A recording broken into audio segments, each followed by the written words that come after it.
Great, thanks for coming today. My name is Andrew Robinson, and I'm with an organization called People Change People.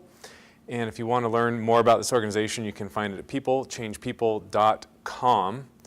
And what we're going to talk about today is a different approach to working with adolescents in the field of prevention. This is called Into the Wild, and what we're going to do is talk about a whole different path to what I call personalizing the prevention message. And what we do is we offer a training called EPIC, and it's EPIC Teen Prevention. And what we do is we work with organizations to help implement this approach to their existing prevention models. And so if you want more information on that, feel free to check out that website at teenpreventiontraining.com. So as we get started, I want to make sure a few things are in place. One is there's a free resource on our website that I want to highlight called this Six Teens Project, and you can find that on the website just under People Change People /16. And what we're trying to do there is capture adolescent input on who they connect with most and why, particularly the adults in their lives. And we've distilled their feedback into really short 1 and 2 minute clips that we've posted on the website for you to look at and gain some key insights into how to better interact and connect with teens in your work.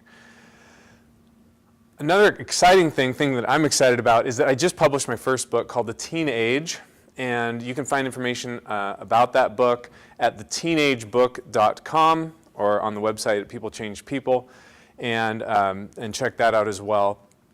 And last, if you want to sign up for our newsletter, we have a newsletter, and you can send me an email at andrew@peoplechangepeople.com. We'll make that available as well. I want to point your attention to the worksheet that you have, and this worksheet is meant to really draw you into this experience, have you interact with what we're going to talk about today. I intentionally leave it with lots of white space so that you can put your own ideas in there. And I would encourage you, as we talk today, to interact with what I'm saying and make it your own. And ultimately, as these ideas become your own, they will become more influential in your work. So I would encourage you to really make this worksheet your own as well.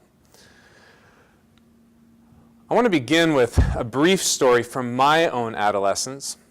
I grew up in Beaverton, Oregon, and one day I was standing in the hall in high school, and my good friend came up to me and he said, "I've got this awesome idea. Let's canoe the Nehalem River all the way to the ocean."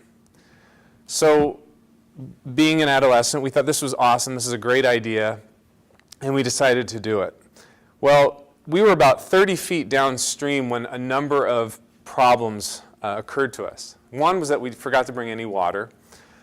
The second was that the water level in the river dropped about 1.5 feet, which meant the majority of our journey was not on water, but on rocks. The other thing that created another problem, which was that the canoe was not our own. I'd actually borrowed this canoe from someone that I didn't even know. So by the end of the day, we turned over the canoe. The entire bottom of the canoe looked like a sandblaster had been taken to it. It was completely destroyed. And we had no water, no food. Long story short, we ended up having to hitchhike out of the wilderness back to civilization. But I think it sets a model in place for how I think about our work with teens. My friend and I were immersed in this wilderness, far away from resources, far away from people, and other things that are basic necessities. And in a lot of ways, I think adolescents that we work with exist in a similar wilderness. So I want to begin our conversation today by asking you a question. To just think about, when you think of adolescents and teens, what sort of things come to mind? In other words, how would you describe it? And if you're like me, you probably think of terms like spontaneous, courageous, maybe thoughtless, maybe beautiful, creative. All sorts of different terms come to mind. It's not surprising that a lot of those same terms we could apply to nature, to the wild, to wilderness. The Wild Foundation has a definition for the wild, which I think is interesting. And their definition is quite simple. It says that the wild or wilderness are the most intact, undisturbed, wild natural areas left on our planet. Those last truly wild places that humans do not control and have not developed with roads, pipelines, or other industrial infrastructure. So as we're beginning this conversation, start holding up in your mind your understanding of teens and adolescents, and next to that, your understanding and perceptions of the wild, and start seeing where those two things might begin to overlap. Really, when I think of adolescence, there are three main things I want to highlight that I think are similar to the wild. The first is that adolescents live off the grid. Teens live off the grid.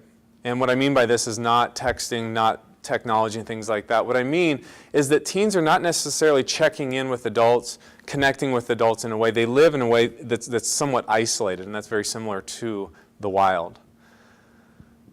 The other element in which they are similar is that they are untamed, and that's a very natural part of human development. They're moving from a time in life where they're moving away from being more controlled, more constrained, to having more freedom and becoming less and less tamed, if you will. And the last thing that comes to mind is that adolescence is a place where life and biodiversity thrive. And that's very similar to the wild. Adolescence is a time where teens are blooming, they're coming into their own personalities, they're trying things out, they're trying new experiences, for good or for bad. All of these things are going on, and there's life, biodiversity that's blooming and kind of going crazy, and it's a very normal and in many ways healthy part of natural human development.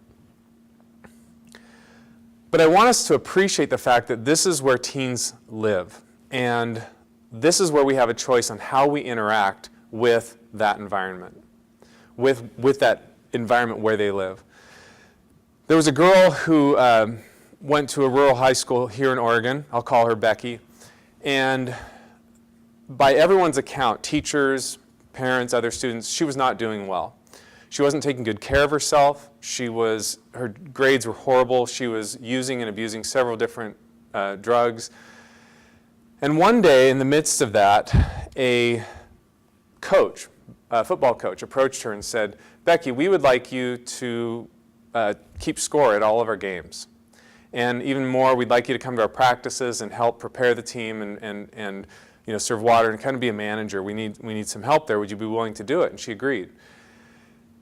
Everyone throughout the course of that season started noticing some pretty dramatic changes in Becky's life. She started taking better care of herself, her appearance, her grades started going up. She stopped using drugs, her attendance at school increased, all of the things that you would hope for, simply because of this one question and the experience that followed. Will you help us out? Sure. And she was part of something. She was part of a team. So really that coach helped achieve the goal and reach the goal that we all strive for in our work with teens, which is that teens would make healthy choices. But I want to highlight something about that experience was that he didn't use a curriculum. Nothing he did was necessarily based on like an evidence-based approach or promising practice or anything like that. He did it because he wanted to reach out and connect with that human being. And I think I want to highlight that for all of the great tools that we have to offer, all of the curricula that are out there, what it comes back to is who you and I are as people and how we relate with teens as individuals.